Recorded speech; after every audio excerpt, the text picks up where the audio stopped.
저만 마이크 벗어가지고 너무 미안해요. 이제 저부터 시작해가지고 여러 선생님들이 와가지고 이제 개별 과목에 대해 설명드릴 거고요.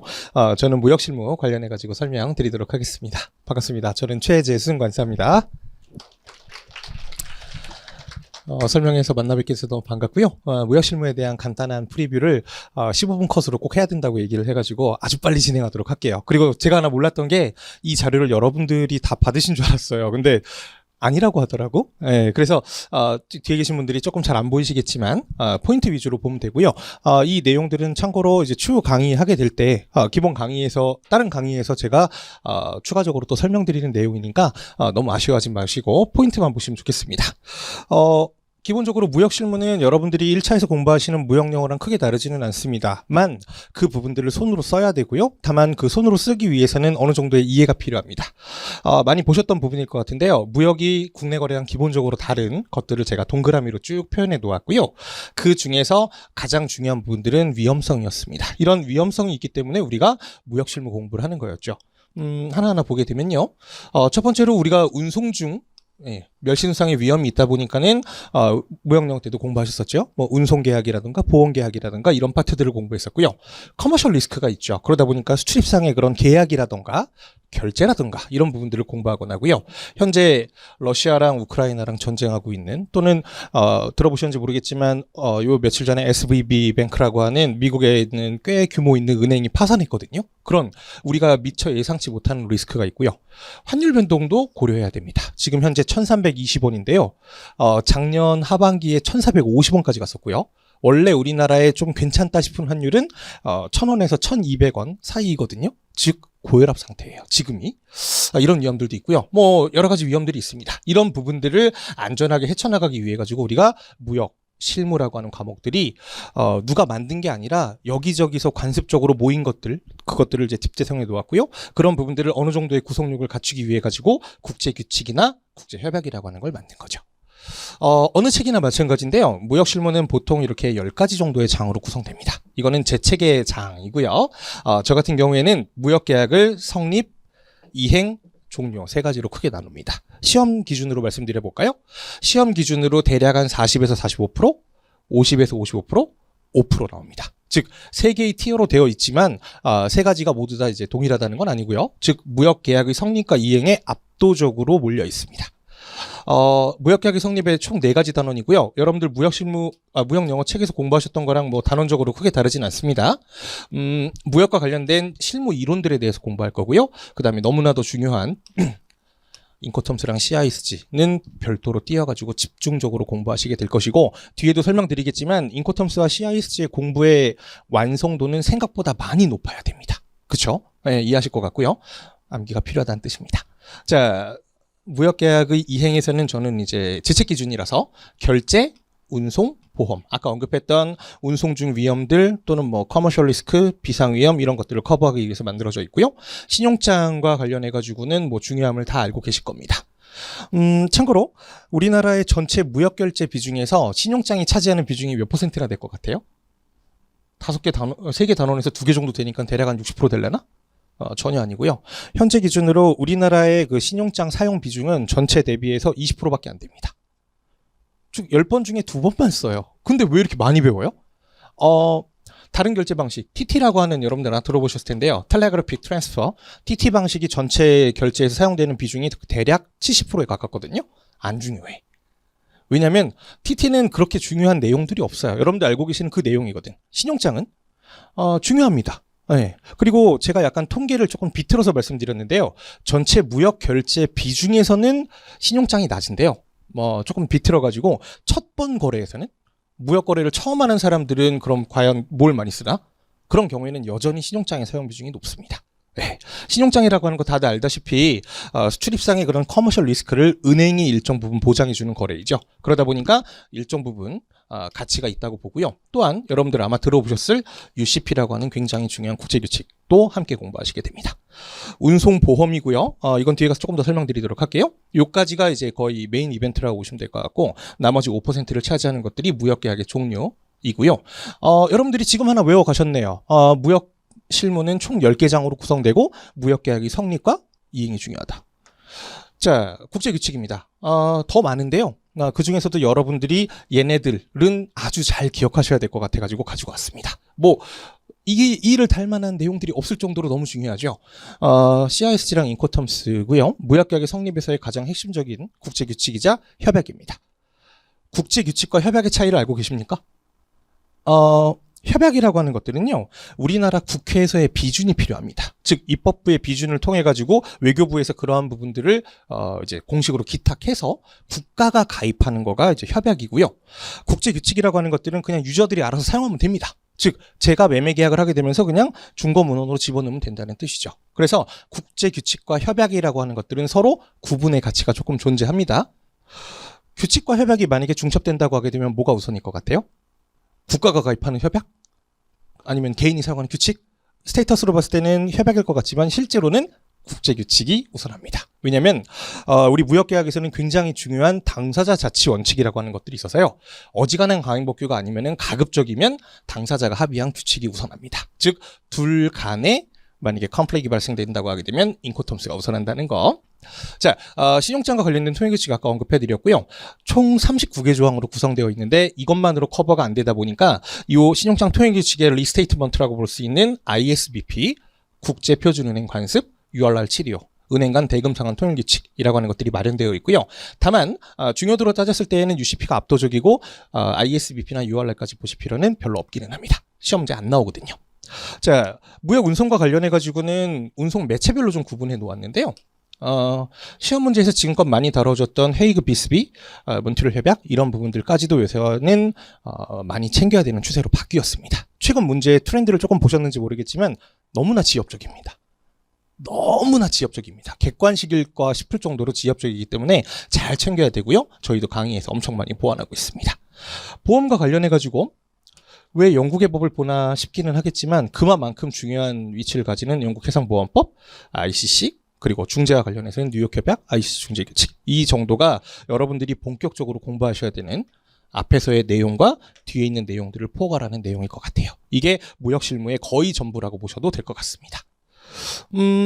조금 틀어보면요. 저는 무역 실무 강의도 하지만 대무역법과 무역환거래법도 강의하죠. 우리 과목에 같이 들어가 있죠. 세 개의 법률을 합쳐가지고 우리가 무역의 3법이라고 말을 하고요. 그 무역 3법 중에서 대외무역법과 외국환거래법도 저의 소관이라고 보시면 될 것 같아요. 네. 무역 실무도 여기 있네요. 대외무역법은 무역에 관한 일반법으로서 약간 베이스먼트가 되는 법률이고요. 우리 수출입 거래에 대한 전반을 전부 다 규정하고 있습니다. 일반법이다 보니까 특별법 위치를 가지고 있는 관세법보다는 당연히 중첩되는 경우에는 하위에 있고요. 외국환거래법은 대금의 지급과 수령에 치중되어 있는 법률입니다. 어찌되었건 무역 거래를 하게 될 때 우리가 반드시 겪어야 되는 3법 중에 이 법이 제가 다루고 있는 법률일 것 같고요. 시간 관계상 모든 걸 설명드릴 수는 없겠지만 제가 중요하다고 생각하는 파트, 기출문제로 많이 나왔던 파트들을 빨간색으로 집어넣은 거라고 보시면 될 것 같고요. 이렇게 축약해드리죠. 무역거래 전반에 대해서 두루두루 얕고 넓게 규정하고 있다. 그게 대외무역법.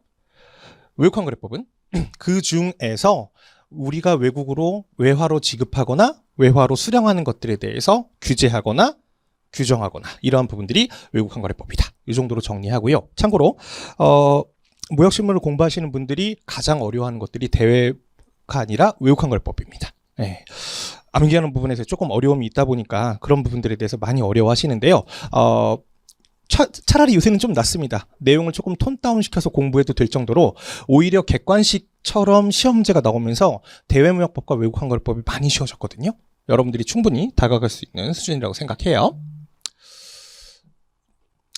미안합니다. 이거 가지고 계신 줄 알았는데 제가 우리 관사시험이 처음 민간에 오픈된 때부터 지금까지의 시험 문제 그 경향들을 제 책 기준에 10개 단원으로 한번 구분해 본 거고요. 결과부터 말씀드리면 최근 27년 동안 무역계약의 이행이 제일 많이 나왔습니다. 아까 제가 말씀드렸던 수치랑 거의 비슷하다고 보시면 돼요. 단일 파트 기준으로는 결제, 운송순이었습니다. 네. 27년은 너무 길고요. 10년 보면 될 것 같아요. 10년으로 보게 되면 역시나 무역계약의 이행이 제일 많이 나왔습니다. 네. 그 중에서도 결제랑 보험이 많이 나왔다고 하네요. 최근 5년으로 땡겨본 자료들도 있는데요. 크게 다르지 않아가지고 10년으로 갖고 왔습니다. 여러분들은 공부를 하실 때에 당연하겠지만 이렇게 생각하시는 것 좀 곤란해요? 지금껏 성립이랑 이행 많이 나왔으니까 이제 종료 나오겠지. 이거는 어찌 보면 좀 우매한 생각이 아닌가 생각됩니다. 앞으로도 미래에서도 계속 큰 비중의 차이가 이때랑 크게 다르지 않을 거라고 생각하고요. 그러다 보니까 저도 그거에 맞춰가지고 강의 시간을 충분히 그쪽 파트에다가 배정할 생각에 있습니다. 책 설명드릴게요. 여러분들이 저와 함께 공부할 때 필요한 책은 총 4권이나 됩니다. 한 과목인데요. 책은 4권입니다. 무역실무는 1권, 2권, 2권의 책으로 구성되어 있고요. 제 책이 제일 얇다고 합니다. 근데 2개 합치면 1400페이지 정도 되죠.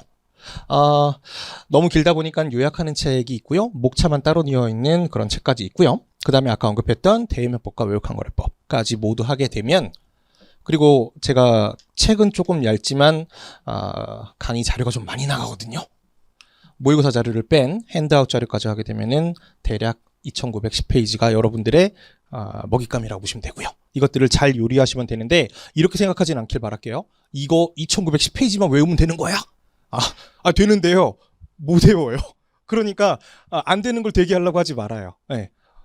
이런 것도 묻고 싶겠죠. 그럼 너는 외울 수 있느냐? 저도 못 외워요. 내가 만들었고 내가 썼지만 그렇게 어프로치 하는 게 아니라고요. 네, 그거는 좀 알고 가면 좋을 것 같습니다. 어느 과목이든 마찬가지일 것 같은데요. 2차 과목을 준비하게 될 때는 이런 바인더를 꼭 준비하시길 바라겠습니다. 잊어먹지 마시고요. 보관해 놓으세요. 잊어먹으면 학원 데스크에서 주시거든요. 얼마든지 주시는데 그건 여러분들 게 아니에요. 여러분들의 손때 묻은 자료 엄청 중요하고요. 저는 2004년도에 시험을 합격했는데 아직도 보관하고 있고, 아직도 좀 힘들거나 그럴 때마다 보고 있는데 꼭 그렇게 하시길 바라고, 실제로도 정말 여러분들이 보셨던 자료가 더 기억도 잘 납니다. 꼭 과목별로 이런 것들 하나 사시길 바랄게요. 얼마 하지도 않아요. 혹시 부족하시면 제가 사드릴게요. 올해 강의 스케줄이고요. 아까 설명드렸을 것 같은데, 개별 강의별로 기본적인 방향이나 기본적인 그런 타겟팅 하는 부분들이 물론 다 다르게 되어 있고요. 쉼없이 갑니다. 기본적으로 무역실무가 타 과목 대비 분량이 많다 보니까 예를 들어 9월, 10월에는 조금 더 강의가 많이 있고요. 말씀드리기 죄송하지만 4월, 5월 달에는 주 3강을 합니다. 주 2강이 아니고. 네, 조금 많다 보니까 다른 과목과의 그런 형평을 맞추기 위해서 그런 겁니다. 그래서 4월부터 12월까지 쪼로로록 강의가 있고요. 모의고사가 있는데요. 여러분들은 그렇게 보시면 될 것 같아요. 요 노란색은 이해하는 과정, 네, 정리하는 과정, 그리고 답안 연습하는 과정. 이런 식으로 우리 과목이 구성된다. 봐주시면 참 감사하겠습니다. 강의 자료로 노트로 나가면 참 좋겠는데, 이건 그냥 제 개인적인 사견입니다. 이해를 잘하는 것들이 암기할 수 있는 부분들이고요. 암기라고 하는 것들은 정말 어려운 일이라고 생각합니다. 네. 저 수험생 때도 너무 어려웠고요. 강의하면서도 어렵습니다. 네. 그러나 우리는 답안을 쓰기 위해서는 암기를 해야 되죠. 근데 그 암기라고 하는 것들을 마치 여러분들이 무슨 스크린샷 찍듯이 하는 거, 이런 100%의 암기 수준은 아니라는 걸 미리 말씀드리고요. 이해가 되지 않으면 정리가 되지 않고요. 정리가 되지 않으면 암기가 되지 않습니다. 이해를 하면서도 암기가 되고요. 정리하면서도 암기가 되고요. 답안 연습하면서도 암기가 됩니다. 그냥 여러분들은 이거 하시다가 들어가시는 겁니다. 어차피 100점을 타겟으로 하시는 거 아니잖아요. 자, 이건 모두가 알아두시면 좋을 것 같은데, 학원이라고 하는 것들이 뭐 하는 곳입니까? 제가 여기서 왜 있습니까? 무역실무에 대한 진리를 전달하기 위해서? 그런 거 아닙니다. 저는 그냥 여러분들 빨리 합격시키는 게 제 목적이고, 여러분들도 그러려고 오셨습니다. 그러니까 학자나 연구자가 되는 건 나중에 여러분들이 석박사 공부하시면서 하시면 좋을 것 같고요. 지금은 어떻게 하면 가장 빨리 합격할까? 이러한 부분들을 꼭 찾아보시면 너무너무 좋을 것 같아요. 네, 그러기 위해서는 아주 지겨운 작업이지만 덧칠이라고 하는 것들을 많이 하셔야 될 것 같고요. 그 다음에 여기 써놨죠? 대외양 같은 경우에는 진짜로 포기하지 않으면 됩니다. 많이 쉬워졌습니다. 마지막 페이지가 될 것 같아요. 모든 과목 동일하게 생각하는 것들이고, 그냥 저의 개인적인 사견이기도 한데요. 여러분들이 공부하실 때 현실적으로 공부 계획 세우시면 너무 좋을 것 같습니다. 여러분들 내년 시험 언제 봐요? 2024년 언제 볼까요? 6월 언제쯤 보겠죠. 대략 1년 3개월 남았나요? 한 400일 남았다 치죠. 400일 남았고요. 여러분들이 무역실무 공부에만, 다른 과목 말고 무역실무 공부에만 몇 시간 투자할 수 있을 것 같아요? 400일 동안? 아주 많이 줄까? 하루에 3시간. 나쁘지 않잖아요? 이러면 여러분들이 지금부터 시험장 들어가는 날까지 무역실무에 공부할 수 있는 시간이 지금을 포함해서 1200시간밖에 없습니다. 네. 1200시간 안에 아까 2910페이지를 외운다고요? 네. 그러면 1시간에 한 2페이지씩 외우면 될 것 같은데 까먹지 않는다는 전제하에서 이게 성립되지 않는 얘기라고요. 네. 그렇게 엎어지지 말라고. 또 살면서 여러분들 책 한 권 다 외워보신 적 있어요? 갑자기 권사 공부하는데 막 사람이 바뀌어서 막 책이 외워져? 내 과목이나? 그런 식으로 어프로치하지 말자고. 그렇게 하면 끝이 안 나요. 네. 조금 더 현실적인 방법을 세우시길 바라고 다시 말하지만 덧칠입니다. 그리고 100%가 아닙니다. 이런 분들 계세요. 나 성격상 암기 안 하면 다음 장으로 안 넘어가. 이해 안 되면 다음 장으로 안 넘어가. 여러분들의 장은 안 넘어갈 수 있지만 이 시간은 지나갑니다. 이 시간은 여러분들이 매일매일 3시간씩 했을 때예요. 1200시간이 여러분들의 맥시멈 타임이라고 생각하고요. 두 번째, 우리 능률을 떨어뜨리는 스마트폰 정말 주의하시면 좋겠습니다. 더 얘기 안 할게요. 순수 공부 시간인데요. 제가 보기에는 무역실무는 이 이상 공부 못합니다. 하루에 3시간에 400일 이상은 못합니다. 네. 여기서 말하는 순수 공부 시간은 공부에 100% 투입하는 시간이니까 아마 3시간이 아니라 4시간은 여러분들이 책상에 앉아 계셔야 될 것 같고요. 즉 인간이 못하는 시간입니다. 조금 더 조정해서 하시면 좋을 것 같아요. 이거는 역시나 관계없는 건데 이건 한번 써보시면 참 좋을 것 같습니다. 뭐 인스타도 좋고요, 손도 좋고요, 모두 좋은데요. 여러분들이 하루에 3줄씩만이라도 쓰시면 좋을 것 같아요. 저도 길지 않은 수험 시간을 거쳤지만 어릴 때 썼던 그 수험 일기들을 지금도 보거든요. 별 내용 없어요. 나는 왜 이렇게 못 외울까? 나는 왜 이렇게 능력이 떨어지는 걸까? 하루하루가 너무 힘들다. 그밖에 없는데 그럼에도 불구하고 지금 보면은 제가 그때 제가 너무 귀엽기도 하고 그때 느꼈던 그런 것들이 막 새록새록 생각나가지고 힘들 때 되게 많은 활력이 되기도 합니다. 꼭 그렇게 하시면 좋을 것 같고요. 이거 말씀드렸죠? 정말 중요합니다. 정말 미래에 어떻게 되겠지 그런 거 없어요. 안 돼요. 네.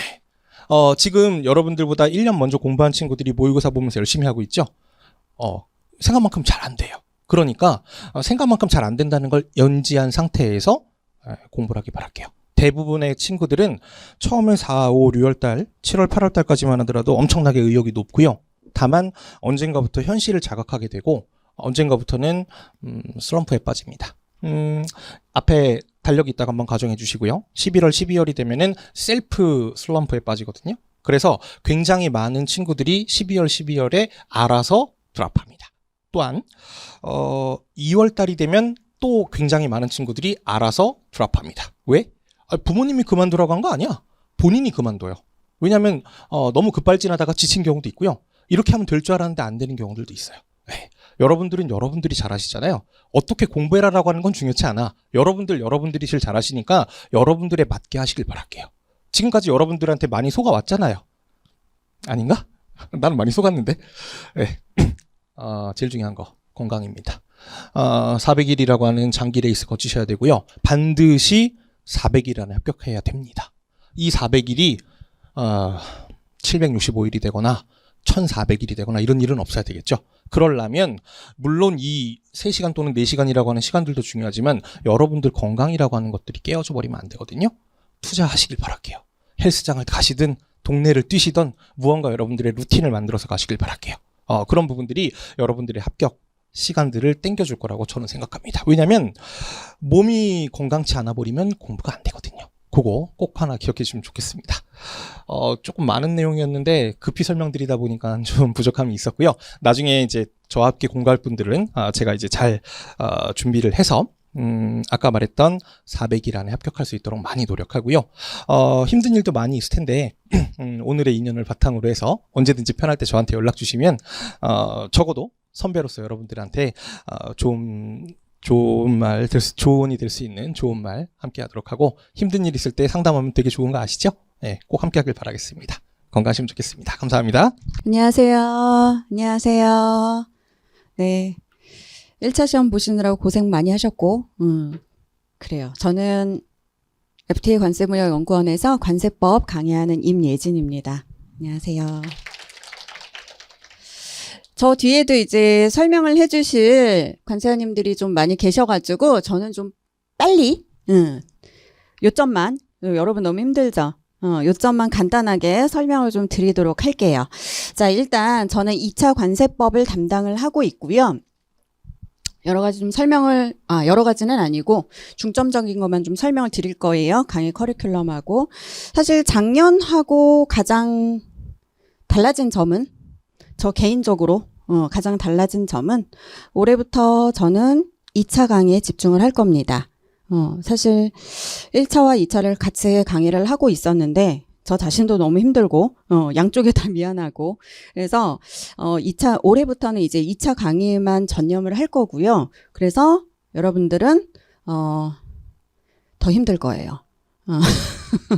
그래서 여러분들께 조금 더 좀 뭐 질문에도 좀 더 빨리 답변을 할 수 있을 것 같고, 아무래도 좀 더 신경을 쓸 수 있을 것 같아요. 그래서 좀 기대가 저는 큽니다. 자, 일단 2차 강의 관세법 커리큘럼은 이렇게 이제 커리큘럼은 다 똑같아요. 근데 그 커리큘럼 안에서 우리가 해야 되는 것들이 뭔지 이제 과목별로 좀 다르니까 좀 간단하게 설명을 좀 드릴게요. 기본 이론은 사실 똑같아요. 기본 이론에서 가장 우리가 중점적으로 봐야 되는 거는, 가장 많이 키워드가 돼야 되는 거, 목적이 돼야 되는 거는 개념적인 이해입니다. 그걸 가지고 이제 절차와 흐름을 정리를 해야겠죠? 그걸 가지고 우리가 관세 법령을 해석하고 목차와 키워드를 정리하고 그 다음에 다 똑같은 중요도로 볼 수는 없어요. 가장 중요한 것, 그 다음 중요한 것, 그 다음에 우리가 버려도 되는 것, 이런 것들을 이제 나누기 시작할 겁니다. 이게 바로 기본 이론 단계예요. 기본 이론에서는 뭐 암기를 빨리 하거나 그럴 필요는 없습니다. 뭐 공부하다가 암기가 되는 거는 암기를 하면 되겠지만, 그런 게 아니라면 암기보다는 개념적인 이해에 더 집중을 하셔야 돼요. 그리고 우리가 1차 때 관세법을 공부를 한 분들이 대부분이기 때문에, 물론 안 하신 분들도 2차부터 시작하시는 분들도 계시겠지만 1차 때 하셨던 분들이 더 많겠죠. 그래서 이거는 그렇게 어렵지는 않으실 거예요. 근데 1차의 접근법과 2차의 접근법이 반드시 다르다라는 건 알고 계실 겁니다. 그 얘기는 들어보셨죠? 그게 다르기 때문에 이걸 파악하고 2차 공부에 맞는 그런 이해와 구조 파악을 하는 게 또 급선무예요. 그래서 1차 하셨던 분들, 뭐 1차를 내가 90점을 받았으니 2차도 잘하겠다라는 생각은 마시고 새로 시작하는 마음으로 하셔야 됩니다. 자, 그 다음에 이렇게 해서 이제 기본 이론을 완성을 하면 우리 관세법은 기본 이론이 한 10주 정도 진행이 될 거예요. 보통 8주가 진행이 되는데 저는 2주 더 진행을 합니다. 그래서 여기 이 과정에서 환급특례법까지 다 마무리를 할 거예요. 자, 그 다음에 심화에서는 일단 해야 되는 게 관세법 구조 파악하면서 정리를 할 겁니다. 이때 법령집을 좀 활용을 할 거예요. 구조를 반드시 봐야 되는 법 조항들이 있어요. 다 봐야 되는 건 아니에요. 덤핑 방지 관세 같은 거는 법 구조 보다가 더 돌아버려요. 그런 거 말고 우리가 법 구조를 반드시 봐야 하는 애들은 법령집으로 확인을 좀 할 겁니다. 그 다음에 이제 지역적인 문제는 어려운 문제들을 대비를 해야겠죠. 우리 기출문제 보셔서 아시겠지만 지역적인 부분에서 많이 나오고 있어요. 그래서 그런 부분들을 이제 심화 때 할 거고, 그 다음에 이제 심화 때 제가 계속 하고 있는 게 뭐냐 하면 이때부터 과제가 나가기 시작할 거예요. 수업 시간에 하기에는 좀 수업 시간이 좀 모자라고, 내가 할 말이 좀 많아서 수업 시간에 할 수 있는 건 아니고 여러분들한테 제가 과제를 내드릴 거예요. 이게 뭐냐 하면 제가 분량을 정해 드립니다. 진도표가 있어요. 그 진도표에 따라서 그 진도표에 따라서 공부를 하신 다음에 그 과제에 보시면 결국에 목차와 키워드를 우리가 써보는 거거든요. 처음부터 우리가 10점, 20점, 30점 이런 문제를 서술해 볼 수는 없어요. 처음부터 끝까지. 그거를 처음부터 시작하면 너무 우리 멘붕이지. 그래서 우리가 심화 때 뭘 시작할 거냐면 이제 주요 목차와 키워드를 제가 이렇게 빈칸을 만들어 놓습니다. 그러면 여러분들이 그걸 과제로 빈칸 채우기를 해오셔야 돼요. 물론 뭐 숙제 검사를 하거나 이런 건 아니겠지만 그게 꽤 많이 도움이 되실 거예요. 왜냐하면 우리가 9월부터 쓸 거거든요. 정식 답안지를 써볼 거거든요. 그러려면 이때 이 과제가 반드시 필요하다라는 거죠. 그래서 9월, 10월에 이제 기출실록을 하는데 요건 이제 주 1회 강의가 진행이 될 거예요. 요때 이제 시간이 좀 있겠죠. 아무래도 각 과목별로 계속 주 2회 혹은 무역실무는 3회 이렇게 수업을 진행을 하다 보면 시간이 없어. 그래서 이때 자기 공부할 시간을 확보할 수가 있습니다. 그러면서 이제 쓰는 거를 조금씩 고민을 해보고 실제로 써보는, 기출문제를 가지고 써보는, 그리고 기출문제 당연히 같이 풀어볼 거예요. 회차별로 다 풀어볼 겁니다. 우리 같이. 그렇게 해서 기출실록을 할 거고, 자, 맵 과정. 요게 이제 거의 우리 2차 강의에서 모든 강사들이 마지막으로 모든 걸 토해내는 강의예요. 맵 과정은 마스터 앤 프랙티스 아시죠? 관세법에서 이제 뭐 할 거냐면 당연히 범위별로 최종 정리할 거예요. 이건 프린트로 진행을 합니다. 한마디로 우리가 법에서 공부했던 내용들 있죠. 뭐 법령도 있고 시행령도 있고 시행규칙도 있고 이런 것들 법에서 공부했던 내용들을 이제 10점, 20점, 30점짜리 이런 답안지화 만들 거예요. 답안지화해서 그 이미지를 머릿속에 넣는 작업을 이 맵 과정에서 할 거란 말이에요. 여러분들이 법령지를 갖고 직접 할 수도 있지만 그럼 너무 시간이 많이 걸리니까 제가 그거를 할 거예요. 그래서 그거를 머릿속에 이미지화해서 집어넣고 그 다음에 응용 문제 같은 것도 풀어볼 겁니다. 기본 문제도 해보겠지만 여기저기서 이제 끄집어내서 우리가 주제별로 해야 되는 그런 응용 문제들도 풀어볼 거고요. 당연히 유형별로 답안 분석도 할 거고. 그래서 이 맵 과정에서 하는 거는 마스터, 최종 정리도 하지만 문제풀이도 하게 될 거예요. 그래서 보통 뭐 만약에 화요일, 금요일 수업을 한다. 그럼 화요일은 마스터 과정, 금요일은 문제 푸는 과정 이런 식으로 해서 범위가 또 제가 시작하자마자 8주 범위를 드릴 거예요. 심화 그 다음에 맵 과정 이때는 이제 범위가 제공이 될 겁니다. 그 범위에 따라서 여러분들이 예습을 좀 해오시면 돼요. 모의고사는 1월 달부터 이제 동형 모의고사로 여러분 진행을 하실 거고요. 요렇게 관세법은 커리큘럼이 진행이 될 거고요. 그 다음에 관세법은 제가 좀 설명을 드릴 게 뭐냐면 교재예요, 교재. 관세법은 이제 교재에 대해서 질문을 굉장히 많이 하시는데 자, 제가 이번에 합격하신 분들, 2022년 합격자 분들 중에서 이제 111명을 대상으로 좀 설문조사를 했습니다. 더 많이 했는데, 어떤 분들은 바쁘셔서 대답을 안 해주셨나 봐요. 그래서 111명 대상으로 설문조사를 했는데, 관세법 교재에서 이제 주 교재로 봤던 게, 기본서가 가장 많죠? 거의 52명, 111명 중에서. 그 다음에 법령집도 많이들 보셨어요. 법령집도 많이들 보셨고 그 다음에 이 맵 강의 때 나왔던 제가 프린트 나간다 그랬잖아요. 이 맵 강의 때 자료들도 많이 갖고 가셨습니다. 이 맵 강의 자료가 답안지화한 그런 이미지이기 때문에 공부하실 때 가독성은 좀 있으실 거예요. 물론 같이 보신 분들도 있어요. 기본서도 보고 맵 강의 자료도 보고 혹은 어떤 분은 이분 대단해 한 명 다 봤어 3개를. 이건 대단한 분이야. 그래요. 그래서 거의 대부분 보면 기본서는 기본으로 깔고 가신다라고 보시면 돼요. 지금 기본서를 기본으로 깔고 가시는 분들이 여기까지죠. 그쵸? 그리고 이제 나중에는 이제 맵 강의 그 자료들도 이제 많이들 보시고 이렇게 생각을 하시면 됩니다. 그래서 제가 이번에 교재를 좀 준비를 할 때 고민을 했던 부분이 바로 이 부분이에요. 기본서를 가장 많이 보시긴 하지만 법령집도 많이 보셔요. 그래서 제가 법령집을 매년 내고 있는데 사실은 법령집을 낼 때 제가 그냥 법 원본대로 그냥 법 원문 그대로 법령집을 그러니까 교재가 나왔거든요. 근데 이게 법령집을 좀 많이 보시고 그리고 합격하신 분들의 이제 조언들 법령집을 나는 봤는데 거기서 선생님 법령집 보면서 좀 불편한 점이 이런 것들이에요. 그걸 제가 물어봤어요. 참 간 크게 그걸 다 대답을 하더라고. 그래서 그걸 좀 물어봐서 그런 것들을 좀 반영을 해가지고 이번에 기본서와 법령집이 나오는데 일단 기본서 같은 경우에는 관세법령 그대로 들어갑니다. 그래서 이번에는 1차 교재랑도 좀 달라요. 제가 좀 많이 바꿨습니다. 아예 목차 제목 자체가 법 몇 조 이런 식으로 그냥 그 해당 내용이 몇 조인지가 목차 제목이 될 거예요. 그리고 소목차 당연히 나올 거고요. 소목차별로 그다음에 그 목차 제목 다 들어갈 거고요. 그래서 가독성을 좀 높일 건데 일단 좀 가장 큰 특징은 뭐냐면 우리 법률하고 같이 봐야 되는 시행령, 시행규칙들이 있어요. 반드시 같이 봐야 되는 거. 예를 들면 어떤 법조항에서 대통령령으로 정하는 기간 동안 어쩌고저쩌고 나온다면 그 대통령령을 따로 옆집에서 보면 안 되겠죠. 그 대통령령을 바로 밑에서 봐야 돼. 그래서 결국에 나중에 답안지를 쓸 때 그 대통령령으로 정하는 기간을 그 법률 안에 집어넣어야 된다고요. 30일이면 30일, 60일이면 60일 이걸 집어넣어야 된다고. 그러려면 이 법률 조항하고 이 관련된 시행령을 같이 봐야겠죠. 그래서 같이 묶어놨어요.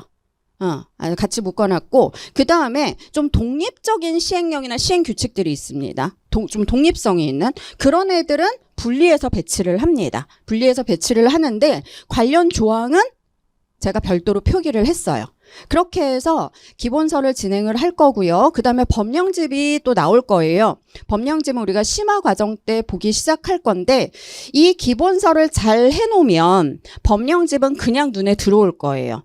바로 눈에 그 구조 파악이 돼서 좀 가독성이 좀 편하게 다가올 겁니다. 그래서 이 법령집 같은 경우에는 사실 단점이 그냥 법조항 제목만 있고 그 항에 대한 법조 제목만 있고 그 각각 1항, 2항, 3항, 3항 이 항에 대한 세부 목차가 없었어요. 그러니까 이걸 좀 불편해 하시더라고요. 작년 합격하신 분들이. 그래서 자기네들이 막 달았더라고, 보니까. 그래서 제가 그게 좀 마음이 짠해가지고 그 단점을 보완해서 이제 세부 목차를 부여를 하는데, 이 기본 교재에 부여된 세부 목차랑 똑같이 부여했어요. 똑같이 부여해서 통일성 있게. 그래서 나중에 여러분들이 하실 거 뭐, 이거는 사람마다 다릅니다. 나한테 기본서가 맞을 수도 있고, 나한테 법령집이 맞을 수도 있어요. 근데 내가 자유자재로 그거를 여러분 본인한테 맞는 교재를 선택하실 수 있게끔 가급적이면 이제 통일성을 추구를 하는 게 좋겠죠. 그리고 다 보시는 분들도 계셔요. 그러니까 옆에다가 기본서 메인으로 놓고 법령집을 서브로 놓고 보시면서 구조 파악 같이 하시는 분들도 계시거든요. 근데 이렇게 해놓으면 훨씬 더 통일성이 있을 겁니다. 그래서 제가 교재에 좀 이번에 신경을 많이 썼어요. 아무래도 1차 교재를 안 써도 되니까 이제 2차 교재만 써도 되다 보니까 계속 요거를 고민하고 있으면서 계속 이렇게 작업을 해왔습니다. 그래서 지금 편집하고 있고 이제 교재가 곧 여러분 개강하기 전에 나올 거예요. 일단 기본 교재 먼저 나오고 그 다음에 이제 법령집이 나올 겁니다. 그래서 수업 때는 일단 기본 이론 때는 기본서만 쓸 거고요. 심화 때부터 법령집을 같이 사용하기 시작을 할 겁니다. 요렇게 하면 제 설명은 끝나는 거예요. 자, 뒤에 간사님들 많이 계셔가지고 제가 오랜 시간 설명을 못 드리고요. 그 OT 때 제가 기본 이론 OT 때 커리큘럼은 조금 더 자세하게 설명을 드릴 거예요. 오늘은 너무 대충 설명을 드려가지고 그냥 맛보기만 설명을 드렸고, OT 때 조금 더 자세하게 여러분들의 공부 방법이라든가 예습 복습 방법들에 대해서 설명을 드리도록 하겠습니다. 네. 다음 시간에는 이제 오수교 관세사님 설명 HS 드리도록 할 거예요. 여러분 질문 있으시면 또 따로 해주시고요. 저는 임예진이었습니다. 수고하셨습니다. F2 HS 강의를 담당하게 될 오수교 관사입니다.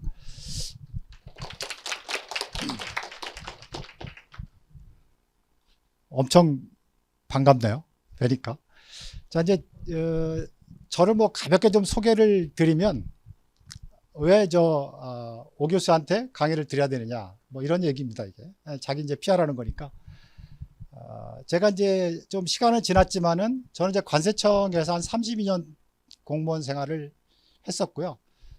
지금은 우리 그 대한민국 컨설팅 그 회계법인의 1등을 하고 있는 KPMG 관세법인의 관세사 및 고문으로 근무를 하고 있습니다. 그래서 이제 고문은 말 그대로 자기가 그 전문적인 지식을 갖고 있는데, 그 다양한 경험이 이제 회사에서 필요한 경우 거기에 대해서 뭐 자문도 해주고 조언도 하는 뭐 그런 역할을 하는 게 말 그대로 그냥 고문입니다. 그래서 일을 잘하면 고문이고 못하면 고문관이고 그렇습니다. 근데 제가 이제 KPMG 관세법인에 들어가서 지금 8년 차를 근무하고 있는데, 아마 이제 고문관은 아니기 때문에 8년을 근무하고 있는 것 같아요. 그래서 뭐 간단하게 좀 제가 소개를 드렸고, 2006년부터 2013년까지 총 제 7회에 걸쳐서 제가 출제 채점 의원을 했는데, 현재까지도 이 기록을 깬 사람은 아무도 없습니다.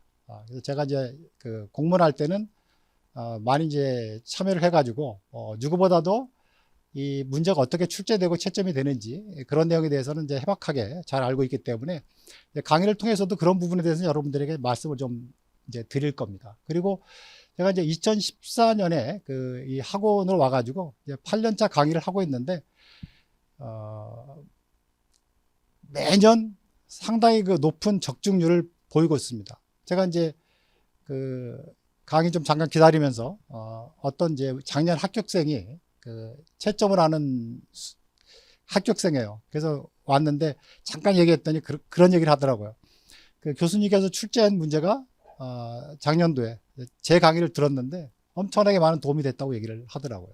그래서 그런 걸 뭐 대놓고 얘기할 수는 없지만은, 왜냐하면 이제 경향 같은 거라든가 이런 것들을 고민해서 생각하면 어떤 유형의 문제가 올해 출제될 것이다라고 하는 것을 상당히 좀 감을 잡아낼 수 있는 그런 이제 있다, 이렇게 말씀을 드리고, 그 다음에 이제 우리 학원에 계신 HS 강사분들이 훌륭하십니다. 그렇기 때문에 뭐 어느 분한테 강의를 들어도 부족함이 없는데, 다만 이제 제 강의의 특징은 뭐냐면 그 이론과 실무를 다 겸비했기 때문에 나중에 이제 관사가 돼서 조금 더 깊이 있게 이 HS를 자기의 그 주 전공으로 좀 살리고 싶다라고 하는 분에게는 이 강의가 굉장히 많은 도움이 될 겁니다. 그래서 그런 거에 대한 말씀을 좀 드리고, 그리고 우리 이제 강의 계획이 기본 이론 한 2달 내지 3달 정도가 있고, 그 다음에 이제 심화 과정이 2달 정도 진행되는데, 제가 이 관세일표를 한 7, 8년 정도 강의를 하다 보니까 뭐 강사분들이 조금 다르게 해요. 뭐 이쪽 단락에서는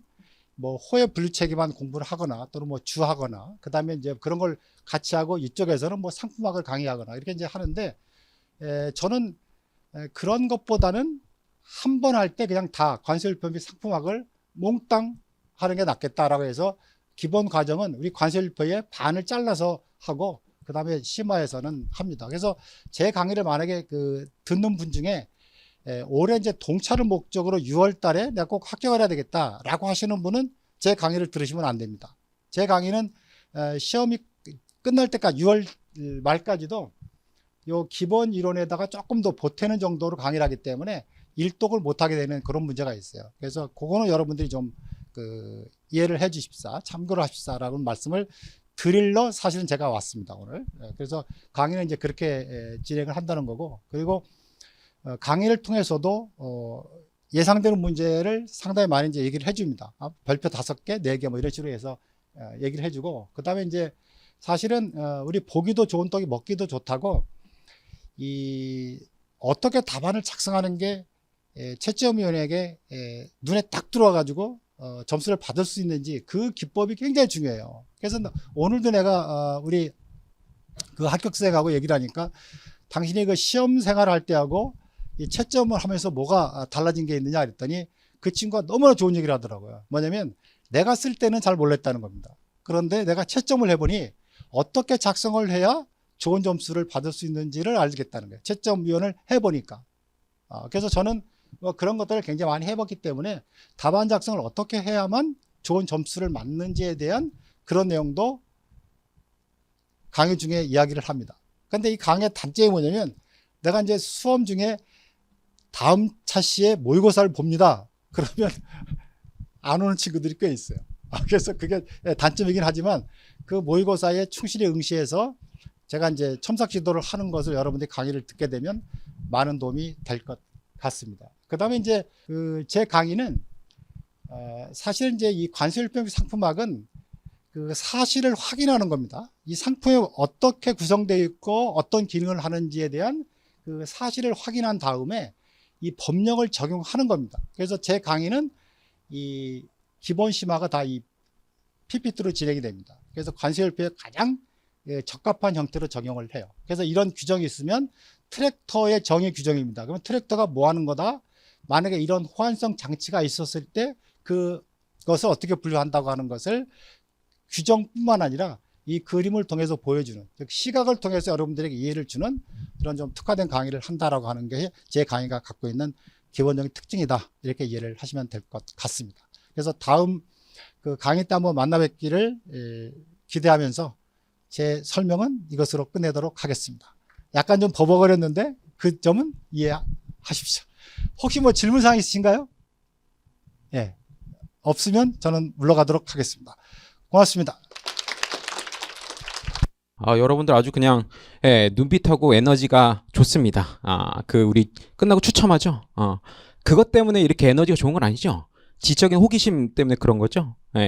좀 그렇다라고 믿고, 저는 일단 최두원이고요. 관세율표 담당을 하고 있습니다. 그래서 우리가 그 수요일 날에는 제가 이제 관세율표에 대한 아주 기본적인 정보, 어떻게 이해해야 되는지 생 기초 지식을 설명드렸다면, 오늘은 우리가 이제 관세율표 좀 어떻게 공부를 하는 게 좋을까? 그래서 전체적인 큰 그림에 대해서 한번 그려보고 우리가 마무리 짓도록 하죠. 자, 일단 저고요.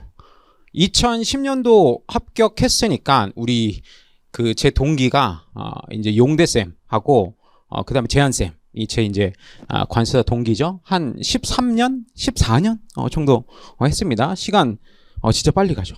그래서 여러분들도 얼른 합격해서 열심히 돈 벌면 또 시간 금방 갑니다.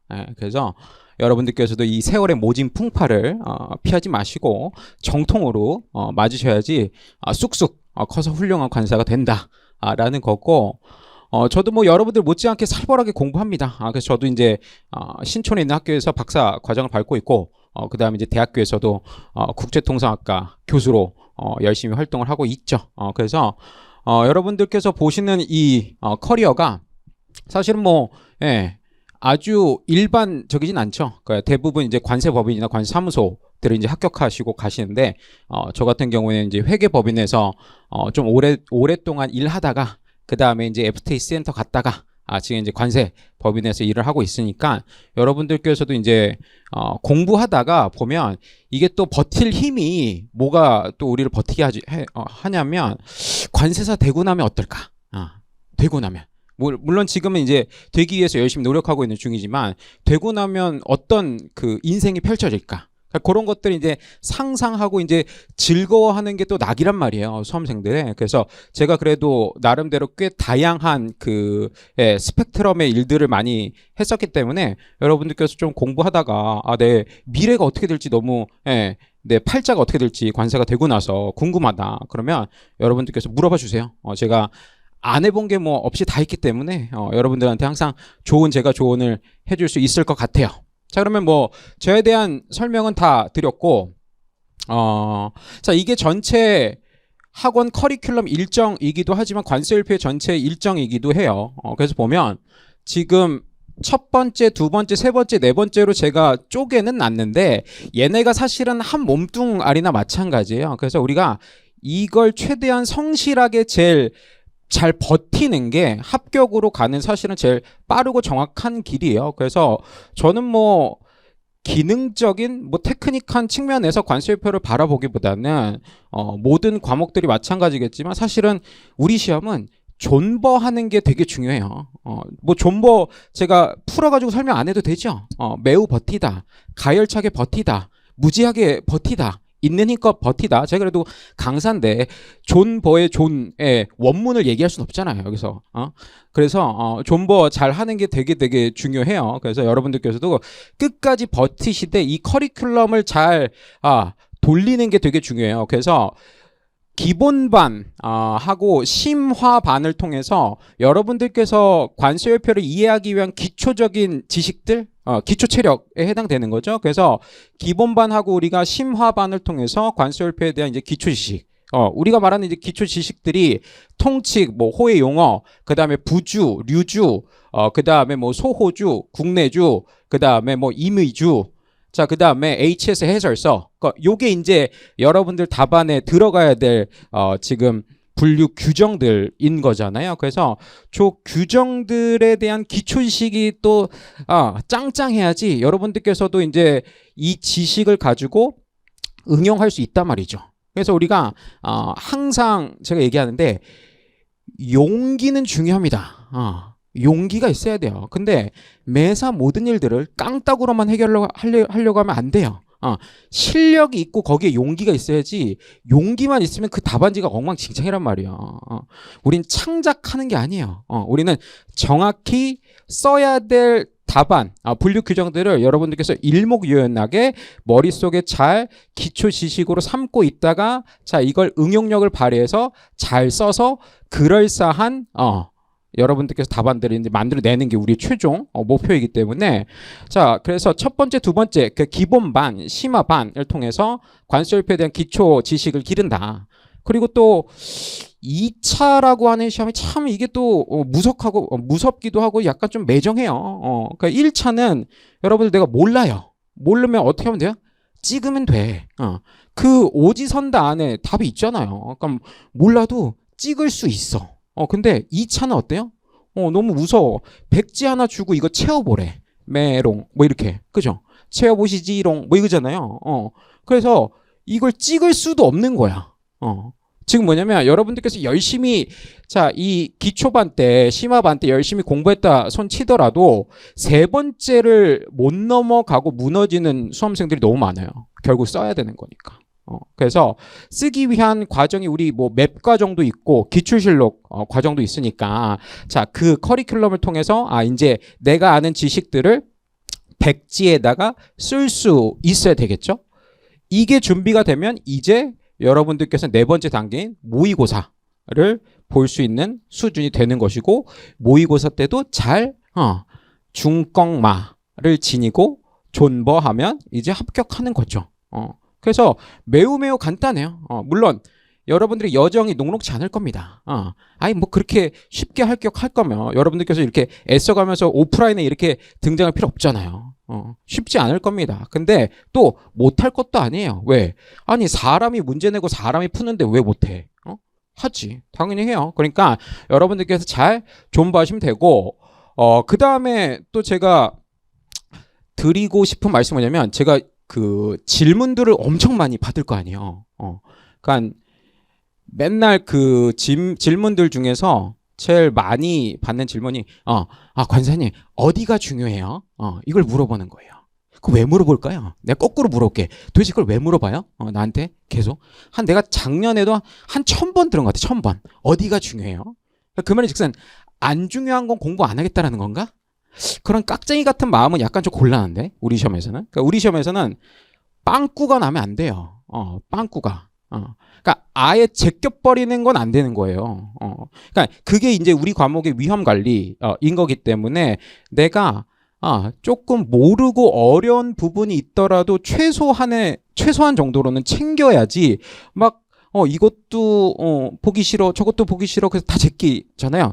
그럼 뭐 볼 게 없지. 여러분들이 뭐 메시가 아니잖아요. 여러분들이 뭐 호날두인가? 다 제끼게? 다 제끼고 나면 뭐 남나? 그러니까 제끼는 게 아니라 최소한의 힘을 둬서라도 챙기긴 챙겨야 되는 게 우리 시험의 굉장히 무서운 면이에요. 왜? 우리는 썰 푸는 과목이 아니니까. 우리 과목은 되게 불편할 정도로 솔직하게 우리한테 물어본단 말이야. 너 이거 알아? 몰라? 아는 것 같기도 하고 모르는 것 같기도 한데 이렇게 답하면 우리 과목은 글러먹은 거예요. 그런 건 무실해서나 하는 거야. 무실해서나 아는 것 같기도 모르는 것 같기도 하면 두루뭉술하면서 뭐 이렇게 썰 풀 수 있겠으나 우리 과목은 매우 우리 마음을 불편할 정도로 대놓고 물어봐요. 너 이거 알아? 몰라? 저 그런데 아는 것 같기도 하고요. 뭐 모르는 것 같기도 하고 점심 먹고 나서 그런가 컨디션이 안 좋아서 잘 모르는 것 같아요. 이렇게 답할 수는 없는 과목인 거죠. 그래서 자 항상 저한테 물어보는 게 있어요. 그래서 오늘은 저한테 맨날 물어보는 그 질문 중에 어디가 중요해요? 라고 저는 물어보면 여기가 더 중요해요 라고 전 얘기해요. 더. 그래서 대표적으로 우리 수업 시간에도 저는 이제 별표 3개, 2개, 하나 가지고 중요도를 반드시 여러분들한테 알려줘요. 왜 그러냐면 여러분들의 모든 시간을 똑같이 에너지를 써가면서 다 21부까지 마치기에는 너무 비효율적이기 때문이에요. 뭔 소리냐면 다 중요해요. 근데 더 중요한 데가 있고 덜 중요한 데가 있는 거예요. 그걸 알고 덤비는 사람하고 그냥 맨땅에 헤딩하는 사람하고 이마 다 까져요. 이마 다 까져. 그러니 자 들이대더라도 어디가 더 중요하고 어디가 덜 중요한지 미리 알고 덤벼야지 여러분들의 시간을 효율적으로 쓸 수 있는 거예요. 그래서 기본적으로 별 3개짜리만 오늘은 체크 한번 해보고 일단 기본적으로 2부가 한 별 3개 정도 많이 기출됐죠. 그 다음에 4부 조지 식료품 여기도 많이 기출됐고 그 다음에 6부는 요즘 약간 좀 핫해졌어요. 예전에는 좀 찬밥 신세였었는데 최근 들어서 6부 관련된 기출문제가 많이 나오면서 6부도 사실 이제 별 3개 정도 이제 값어치가 있고 7부는 보면 좀 속상하긴 해요. 그러니까 예전에 뭐 그런 거 있잖아요. 예전에 정말 나만의 스타였는데 지금은 완전 쭈구리 하라방탱이가 돼가지고 뭐 할마시가 돼가지고 예전 뭐라고 할까 포스가 안 나와. 그런 동네가 사실 칠부예요. 칠부. 그러니까 예전에는 꽤 잘 나갔지. 예전에는. 근데 지금도 무시하기에는 좀 그래. 그래도 예전에 그 방귀 끼던 그 커리어의 전성기가 있었기 때문에 사실 칠부도 전 지금까지도 별 3개 정도의 동네라고 봐요. 중요하다. 자, 그다음에 뭐 이럴 거면 다 중요하다라고 얘기할 걸. 그래서 약간 좀 몇 개 건너뛰고 11부 엄청 중요하죠. 11부 기출 많이 되고 그다음에 또 보면 14부, 15부 얘네들은 이제 묶으면 이제 금속이죠. 금속 중에서 이제 14부는 귀한 거, 비싼 거, 가벼운 거, 반딱반딱거리는 거. 그다음에 15부는 상대적으로 비천하다. 그러니까 15부 비금속 중에 제일 대표적인 게 우리 일상생활하고 되게 밀접한 게 철강이잖아요. 그러니까 쇠떼기. 쇠떼기 없는 세상은 상상할 수가 없죠. 여기 교실 안에도 쇠떼기 엄청 많잖아요. 자, 그래서 이 금속 14, 15가 별표 한 3개짜리 16부 대한민국을 먹여 살리고 있는 여기에 삼성전자도 있고 SK 하이닉스도 있고 그 다음에 각종 IT 기기들도 있고 근데 왜 내 삼성전자 주식은 이렇게 안 오를까? 속상하다. 그래서 16부가 대한민국을 먹여 살리고 있고 그 다음에 여러분들의 주식은 올랐으면 좋겠고 수험생활 동안은 좀 안 했으면 좋겠다 라는 제 생각이고 그 다음에 별 3개짜리였었고 그 다음에 이제 17부 안에서도 87류 87류 같은 경우는 중요하고 18부 안에서는 이제 96가 중요하죠. 그리고 나머지는 별 하나 혹은 별 2개 정도. 그러니까 이 중요한 동네에 여러분들이 더 많은 시간, 더 많은 에너지를 쏟아부어야지 우리가 시간 관리를 효율적으로 지혜롭게 하고 있는 거다라는 거예요. 자, 그 다음에 또 많이 받는 질문이 뭐냐면 아까는 무슨 질문에 대한 대답이었냐면 어느 동네가 중요해요? 라는 질문에 대한 답이었다면 이 질문은 뭐가 중요해요? 라는 것에 대한 대답인 거예요. 그러니까 이게 여러분들 답안에 다 지금 들어간다고요. 이게 분류 기준인 거예요. 그냥 우리가 관세율표 공부하는 이유는 품목 분류하려고 공부하는 거예요. 자, 근데 품목 분류를 하려면 품목 분류 기준을 여러분들께서 논리적으로 적어야 되겠죠. 즉 이게 우리가 품목 분류 기준이 되는 여러분들 답안에 들어가야 될 내용들인 거예요. 그래서 지금 자 1순위, 2순위, 3순위라고 할게요. 자, 이 1순위는 이거는 우리가 양보할 수가 없는 거예요. 이게 우리의 기초 지식이고 기초 체력인 거예요. 관세율표에. 자, 그래서 여러분들 통칙이나 부주 혹은 류주, 호용어 얘네들은 우리가 더 이상 양보할 수는 없는 거예요. 이 친구들은 우리가 다 안고 가야 돼요. 허리가 좀 아파도 어깨가 좀 시려도 이 친구들은 우리가 다 안고 가야 돼요. 물론 이 안에서도 또 뭐가 있어요?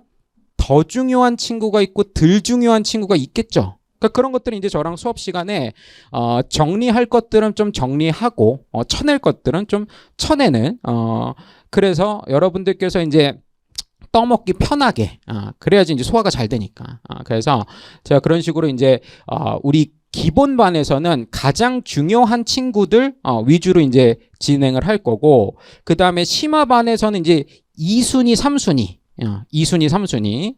자, 그래서 여러분들께서 제가 위험 관리라고 했는데 최소한 이런 거죠. 내가 한 번 이렇게 보기엔 너무 힘들어. 그러니까 공부 비중을 1대1대1로 하는 건 너무 힘들어.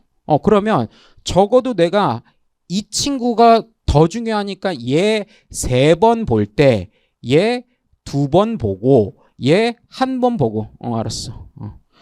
자, 그렇게 해서 여러분들께서 위험 관리를 하라는 거예요. 뭐 이거 안 보여도 뭐 내 마음은 전달되니까. 자, 그래서 자, 아예 생까면 안 되는 거예요. 우리 과목은 아예 생까면 얘가 우리를 생까. 그럼 우리만 슬퍼. 그러니까 자, 중요한 거는 더 공부하되 덜 중요한 것도 아예 놔버리는 게 아니라 조금씩 챙기자 이거예요. 그러면 이제 여러분들한테 남는 궁금증이 그러면 뭐가 더 중요하고 뭐가 덜 중요하죠? 그거는 제가 여러분들한테 떠먹어 드리는 거예요. 그건 이제 수업 시간에 할 거고 제가 잘 정제돼서 요약해서 여러분들 밥상에다 올리면 여러분들이 잘 챙겨 먹으면 되는 거예요. 뭐 여러분들께서 밥상을 다 엎어버리면 나도 할 수는 없어. 내가 잘 차려가지고 줬는데 에라이 하고 밥상을 엎어버리면 그건 나도 어떻게 할 수가 없어. 내가 뭐 떠먹여 줄 수는 없잖아. 내가 간병인은 아니잖아요. 내가 선생님이지. 그래서 요게 저한테 또 많이 가장 올라오는 질문들이에요. 그 다음에 이러한 것들이 이제 우리 관세율표 수업 시간에 녹여질 거고요. 그 다음에 또 많이 받는 질문들 중에 하나가 공부를 어떻게 시작해야 될지 모르겠다라고 하는 질문들을 굉장히 많이 하는데 왜냐면 너무 막연하니까 우리 시험이 또 1차랑은 너무 또 이질감이 느껴지잖아요. 그때 여러분들 그 표제부터 먼저 보세요. 부의 표제, 류의 표제, 그 다음에 절이라고 하는 동네에 있는 류들 있죠. 예를 들면 39류. 그런 데들은 절 단위로 나뉘거든요. 그러니까 부의 표제, 류의 표제, 절의 표제 이것부터 여러분들께서 기억하시는 게 관세율표의 첫 번째 스텝인 거예요. 그래서 그것부터 여러분들께서 시작하셔서 이제 제 강의가 이제 4월 달에 시작되니까 내가 4월 달에 첫 강의 듣기 전에 내가 표제를 어느 정도 다 기억했어. 그러면 여러분들 진짜 예습 훌륭하게 잘한 거예요. 그러면 여러분들께서 이 전체 과정을 잘 따라오실 수 있을 기초적인 체력이 이제 갖춰진 거고. 또 그 다음에 한 가지 제가 부탁드리는 건 우리 그 관세율표 과목이 그나마 좀 좋은 게 뭐냐면 다 우리 눈에 보이는 물품에 대해서 번호 매기는 거죠. 다 눈에 보이는 거. 얘도 뭐 제 선풍기는 쟤는 왜 저래? 머리가 다 날라갔네. 쟤도 카메라도 책상도 의자도 다 HS 코드 번호가 있는 애들이에요. 그래서 여러분들께서 이제 훈련돼야 될 게 뭐냐면 내가 앉고 있는 책상에 HS 코드 네 자리가 뭘까? 뭐 예를 들면 내가 오늘 택시를 타고 왔어. 택시를 타고 왔는데 이 택시 승용차의 HS 코드 네 자리가 뭘까? 다른 과목들은 사실 책상 머리에 앉지 않으면 집중이 잘 안 돼요. 뭐 관평 뭐 이런 것들은 뭐 걸어다니면서 막 혼자 막 쭝얼쭝얼 거리고 이러면 막 신고당하고 이러니까. 근데 그 우리 관세율표 같은 경우에는 우리 일상생활에 다 있는 아이템들에 대해서 번호를 부여하는 거기 때문에 맞아 내가 아까 택시를 탔는데 그 택시 HS 코드 네 자리가 뭘까 막 뒤져보겠죠. 막 뒤져보고 보니까 8730이라고 하는 네 자리 숫자를 쓰는구나. 그러니까 이런 식으로 조금씩 여러분들께서 알아가는 거예요. 자, 그다음에 마지막 여러분들한테 꼭 여러분들 꼭 갖고 계셨으면 하는 마음의 자세는 뭐냐면 예를 들면 우리가 이걸 암기를 하잖아요. 예를 들면 암기를 했어. 자, 이게 이제 뭐 호의 용어가 됐든 아니면 뭐 주규정이 됐든 뭐 통칙이 됐든 우리가 공부를 열심히 했어요. 열심히 해서 이렇게 접근하면 상처만 크다라는 걸 제가 알려드리려고 하는 거예요. 내가 이걸 그냥 토시 하나 안 틀리고 1회독할 때 그냥 깡그리 다 외우려고 했어. 그러면 어떤 문제가 생겨요? 막 열심히 봤어. 열심히 보고 지금 딱 이제 배고파 밥 먹어야지 하고 딱 일어나는 순간 어떻게 돼요? 다 날라가. 신기하지 않아요? 내가 0.1초 전까지만 해도 다 기억했단 말이야. 토시 하나 안 틀리고 똑같이 기억했는데 내가 밥 먹어야지 하면서 엉덩이를 떼는 순간 내 지식이 휘발성이 엄청나서 다 날아가 버렸어요. 자, 그래서 제가 여러분들한테 추천드리는 건 뭐냐면 이거를 처음부터 깡그리 내가 다 외우겠다라고 하면 그게 되겠냐고요. 안 되지. 자, 그러니까 저 같은 경우에는 이제 기본반 들을 때도 제가 이렇게 알려드릴 건데 중요한 키워드들이 이렇게 있을 거 아니에요. 저는 이제 수업할 때 중요한 키워드들을 제가 화면으로 색칠해가지고 띄워줘요. 그러니까 이게 중요한 표현들이니까 이것부터 기억해라라고 저는 알려줘요. 자, 그러면 내가 키워드만 지금 공부하는 거예요. 맞아. 이 규정이 있었지. 이 규정의 중요한 표현들이 이거였었지. 그리고 이걸 머릿속에서 계속 이어보는 거예요. 이걸 수십 번, 수백 번 반복해야 되겠죠. 그러면 맨 처음에는 키워드 생각하는 것조차도 매우 빡세죠. 자, 그런데 그 단계를 넘어서면 이제 키워드들끼리 문장을 조합하겠죠? 근데 그 문장이 처음에 얼마나 조악스럽겠어. 얼마나 후지겠냐고. 근데 그 후진 문장들을 계속적으로 반복적으로 우리가 기억하려고 노력하는 거예요. 그래서 저는 여러분들한테 특히나 지금 단계에서는 쓰면서 기억하는 건 전 비추예요. 왜? 시간은 드럽게 많이 잡아먹는데 남는 게 없거든. 그래서 지금은 이런 식으로 자, 수업을 들으면서 키워드를 체크해두고 이 키워드를 반복적으로 나만의 언어로 연결해 보는 거예요. 그리고 나서 이제 모의고사 볼 때 여러분들께서 신나게 이제 쓰는 거고. 자, 그렇기 때문에 이 과정 안에 여러분들께서 나 처음부터 깡그리 다 토시 하나 안 틀리고 외울 테야. 이러면 상처받을 일들만 부지기수니까 여러분들께서 조금 더 시간을 갖고 나에 대해서 좀 관대해질 필요가 있어요. 얼마나 이게 놀라운 역사예요. 좀 전까지는 내가 다 기억했는데 고개를 쳐 들자마자 엉덩이를 들자마자 밥 먹어야지 하는 순간 확 지식이 날아가 버려. 너무너무 놀랍지 않아요? 난 처음에 그런 그 과정을 겪으면서 너무 괴롭더라고. 아니 내가 이렇게 무능한가? 근데 무능하긴 하더라고. 무능하긴 하고 근데 이렇게 무능한가? 근데 밥은 뭐 먹지? 또 배는 고프더라고. 그래서 여러분들께서 밥은 먹어야 돼요. 밥은 먹고 잠은 잘 자고. 사실 그게 매우 쉽지 않을 거예요. 우리 얘가 어떨 때는 진짜 고맙긴 한데 얘가 또 어떨 때는 인생의 짐이 되는 게 이제 스마트폰이잖아요. 자기 전에 진짜 그냥 뉴스만 보고 자야지. 뉴스만 보고 잘 거야. 라고 했지만 세상 5만 살을 내가 다 알아야 돼. 그러다 보면 1시간, 2시간 금방 지나죠. 그러면 늦게 자고 늦게 일어나고 공부할 시간 줄어들고. 그래서 사실은 모든 과목에 통용되는 되게 중요한 원칙은 규칙적인 생활을 하는 거예요. 그게 되게 힘들어요. 그래서 여러분들 뭐 관세율표라고 해서 우리가 뭐 쫄 필요도 없고 무서워할 필요도 없고 여러분들께서 잘 제 수업을 따라와 주시면 어느새 여러분들 내년 이맘때쯤이면 나 합격할 수 있겠다. 적어도 관세율표 때문에 불안하진 않다라고 여러분들께서 느끼실 겁니다. 자, 그러면 제 순서는 여기까지 정리하도록 하고 여러분 또 다음 선생님께서 또 좋은 귀한 말씀 여러분들에게 전달해 준다고 하니까 얘기 들어보시면 좋을 것 같습니다. 자, 그러면 수고 많으셨고 우리 수업 시간에 뵙도록 하겠습니다.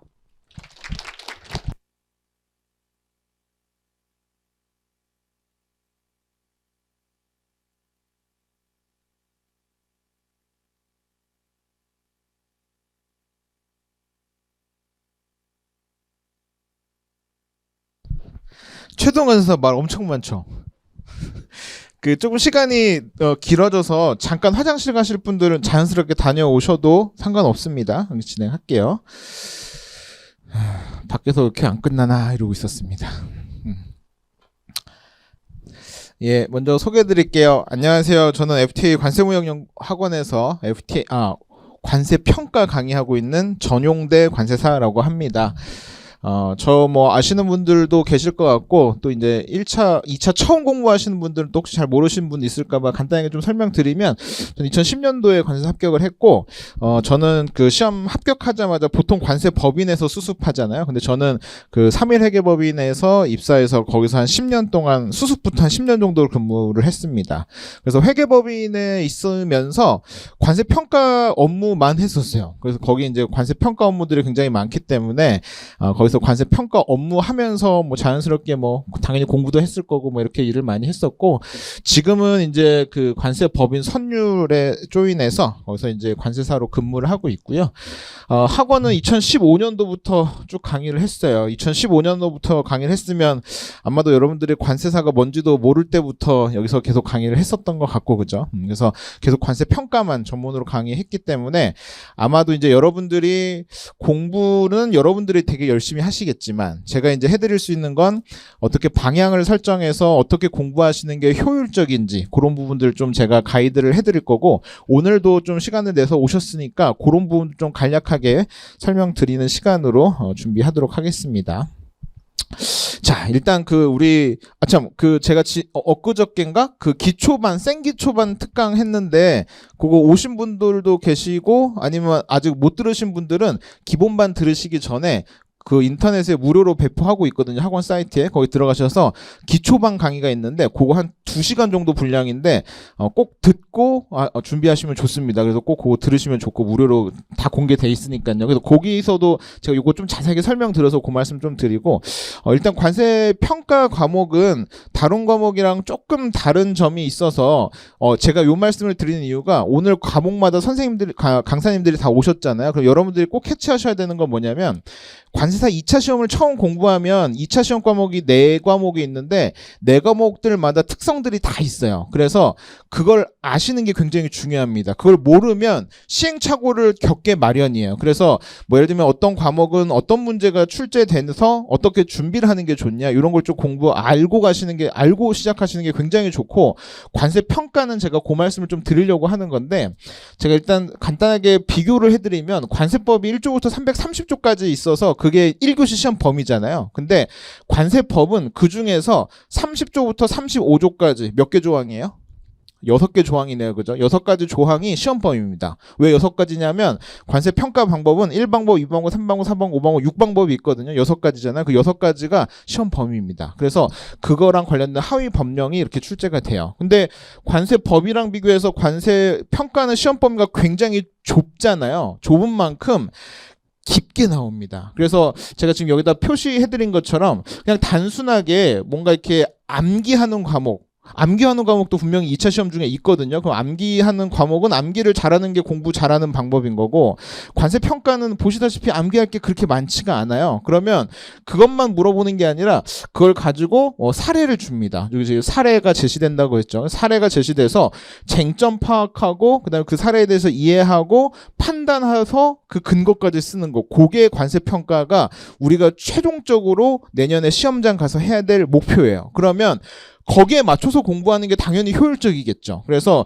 제가 이제 그 말씀을 드리고 다음 페이지 한번 보시면 제가 뭐 만들어 놨냐면 실제 기출문제입니다. 저는 기본반 OT 때 기출문제를 다 배포해드리고 시작을 하는데 우리가 목적지를 정확하게 알고 가야 돼요. 시험 문제가 이제 이렇게 나온다는 걸 우리가 알고 가시면 됩니다. 요거 아마 푸시지는 못할 텐데 제가 어떤 차이가 있는지 좀 설명을 드리면 관세법 문제는 1번 문제거든요. 30점짜리. 요 정도 분량으로 나와요. 뭘 물어보냐면 관세법에서 정하는 뭐 예를 들면 보세구역에 뭐 요건을 쓰시오 뭐 이런 게 나오네요. 그죠? 뭘 쓰시오. 관세법에서 뭐 몇 조 몇 항에 뭐 쭉 있겠죠. 뭐 5가지 6가지 있겠죠. 그거 쓰시오. 암기해서 공부한 다음에 시험장에서 쓰는 게 목표잖아요. 관세법은. 그죠? 근데 관세평가는 요게 한 문제입니다. 한 문제인데 요 네모 박스 이렇게 쳐놓고 거래 내용 이렇게 해가지고 다른 과목에는 없는 저런 형태의 문제가 나옵니다. 자, 그래서 뭐 구매자 A가 뭘 샀는데 뭐 운송비는 누가 부담했고 얼마에 샀는데 뭐 하나를 더 주기로 했다. 뭐 이런 사실관계들이 쭉 나옵니다. 그럼 그걸 가지고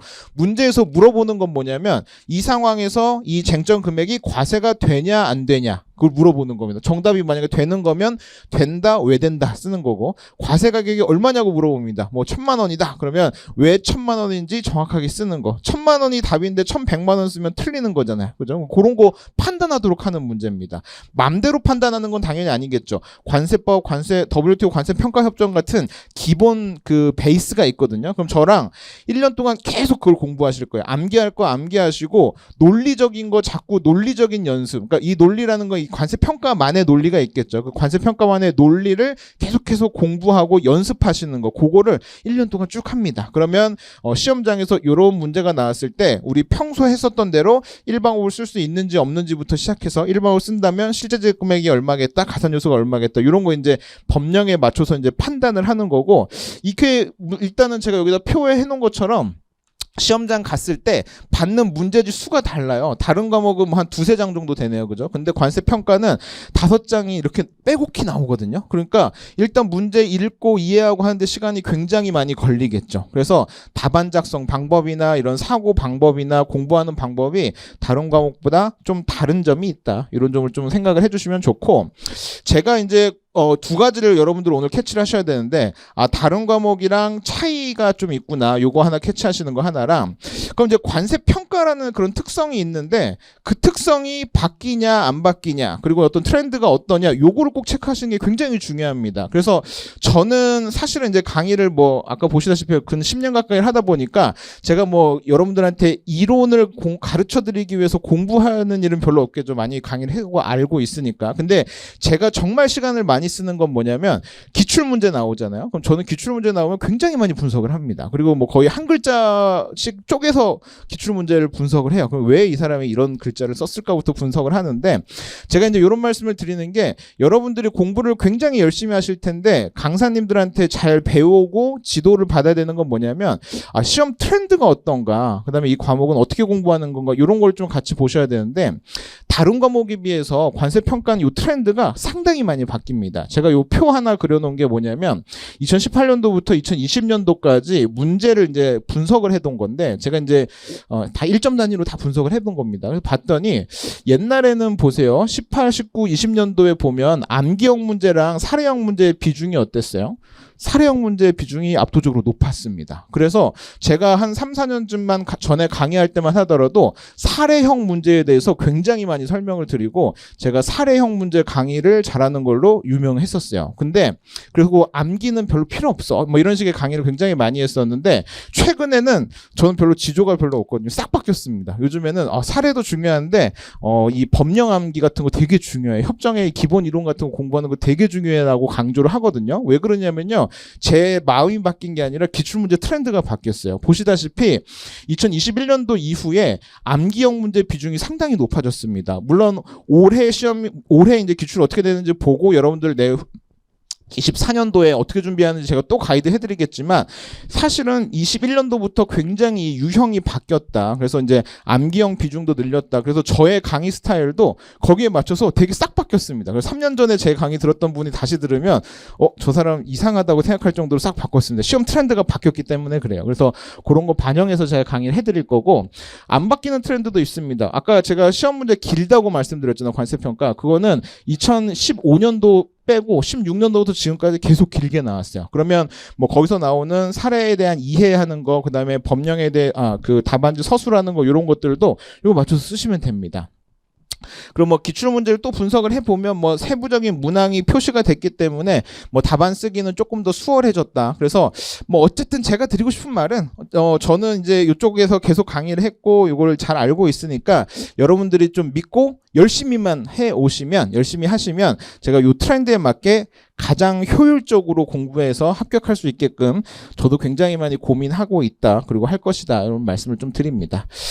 기본적으로 우리 아까 제가 이제 암기부터 시작해서 사례형 문제 풀기 위해서는 공부해야 될 것들이 있는데 일단 관세법은 관세평가는 이 관세법이랑 관세평가 협정이 기본 베이스예요. 그래서 요거는 암기도 많이 하셔야 되고 이해도 많이 하셔야 되거든요. 그래서 암기하고 이해한 걸 바탕으로 끝나는 게 다른 과목들의 특성이었다면 관세평가는 거기다 조금 더 나아가서 이런 사례 연습까지 해봐야 되거든요. 근데 물론 공부를 굉장히 오래 하시고 열심히 하시고 많이 하시면 어떤 사례가 나와도 다 원칙에 입각해서 풀리는 문제들이기 때문에 다 풀 수가 있어야 정상이에요. 근데 여러분들이 수험 생활을 1, 2년 관세평가 한다고 해서 이런 사례들을 다 풀지를 못합니다. 그리고 설령 풀 수 있을지 없을지 모르는데 시험장 가서 1년의 기회가 우리한테는 한 번밖에 없잖아요. 그럼 이제 사례 공부를 하고 가는 겁니다. 그렇게 이제 사례 공부를 하고 가면 여러분들이 이제 우리 공부했었던 게 시험에 나오면 더 유리하게 맞추고 올 수 있겠죠. 특히